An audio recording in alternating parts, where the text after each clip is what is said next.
कि पाई क्या है और पाई का स्टीफन हॉकिंग और अल्बर्ट आइंस्टाइन जैसे वैज्ञानिकों से क्या रिश्ता है।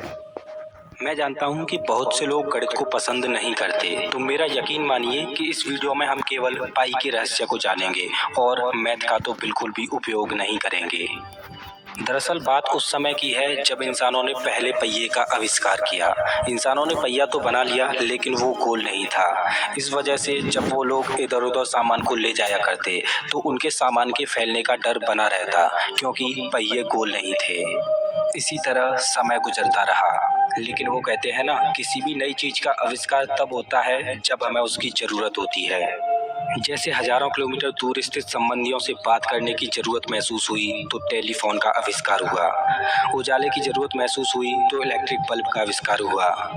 मतलब जब हमें कोई समस्या महसूस होती है तब उस समस्या से निजात पाने के लिए हमारे दिमाग में एक नया आइडिया जन्म लेता है और हो जाता है एक नया आविष्कार। इसी तरह से जब पहिए का इतिहास आगे बढ़ता रहा और पहिया गोल होता गया, तब लोगों ने जाना कि कोई भी पहिया पूरी तरह से तब गोल होता है जब उसकी परिधि और उसके डायामीटर का अनुपात एक कांस्टेंट नंबर हो, और चाहे सर्कल छोटा हो या बड़ा हो, लेकिन इस कांस्टेंट की वैल्यू हमेशा सेम रहती है।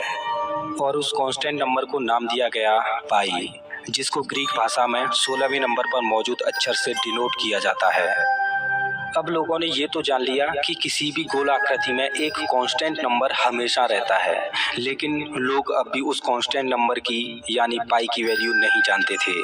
और मजे की बात तो ये है कि पाई की एग्जैक्ट वैल्यू तो हम आज भी नहीं जानते, और सुपर कंप्यूटर ने तो पाई की वैल्यू निकालने से हार मान ली। और कुछ लोगों ने तो अपनी पूरी जिंदगी ही पाई की वैल्यू निकालने में गुजार दी। वो लोग खुद तो गुजर गए, लेकिन पाई की वैल्यू अभी तक नहीं निकली। अब आप सोच रहे होंगे कि पाई की वैल्यू इतनी इम्पोर्टेंट क्यों है और इसकी वैल्यू निकालना इतना मुश्किल क्यों है। ये तो आसान है, हमने तो स्कूल में पाई की वैल्यू 22/7 पढ़ी थी। 22 को 7 से डिवाइड करते जाओ और पाई की वैल्यू निकल आएगी। लेकिन मेरे दोस्त, मैं आपको बता दूं कि जो आपने पाई की वैल्यू 22/7 पढ़ी है वो गलत है और आपने गलत पढ़ा है। दरअसल पाई एक इर्रेशनल नंबर है और इसकी वैल्यू कभी भी रिपीट नहीं हो सकती। आपको जानकर हैरानी होगी कि बिना पाई की वैल्यू जाने हम स्पेस में कोई भी मिशन नहीं कर सकते, ना ही कभी हवाई जहाज बना पाते।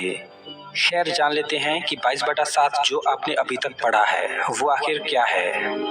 अगर किसी भी गोल आकृति की परिधि 22 यूनिट हो तो उसको परफेक्ट सर्किल यानी गोल बनाने के लिए उसका डायामीटर 7 यूनिट होना चाहिए, और परिधि और डायामीटर का अनुपात ही वो कांस्टेंट नंबर है जिसे पाई बोलते हैं। खैर, अब जान लेते हैं कि जो हमने स्कूल में पढ़ा वो गलत क्यों है। दरअसल जब हम 22 को 7 से डिवाइड करेंगे तो वैल्यू कुछ ये होगी जो आप अभी अपनी स्क्रीन पर देख रहे हो। लेकिन पाई की असल वैल्यू तो कुछ इस प्रकार है जो अभी आप अपनी स्क्रीन पर देख रहे हो। और आपको ये बात जानकर हैरानी होगी कि आधुनिक दौर के सुपर कंप्यूटर ने पाई की दशमलव के बाद 5 ट्रिलियन वैल्यू निकाली, और इससे आगे सुपर कंप्यूटर पाई की वैल्यू निकालने में हार गया। सुपर कंप्यूटर द्वारा पाई की इतनी वैल्यू निकालने के बावजूद भी पाई की वैल्यू अभी तक अधूरी है। दोस्तों, चलिए अब जानते हैं पाई का एक अनोखा रहस्य जो आप नहीं जानते। क्या आप जानते हो कि पाई डे भी मनाया जाता है और वो है 14 मार्च।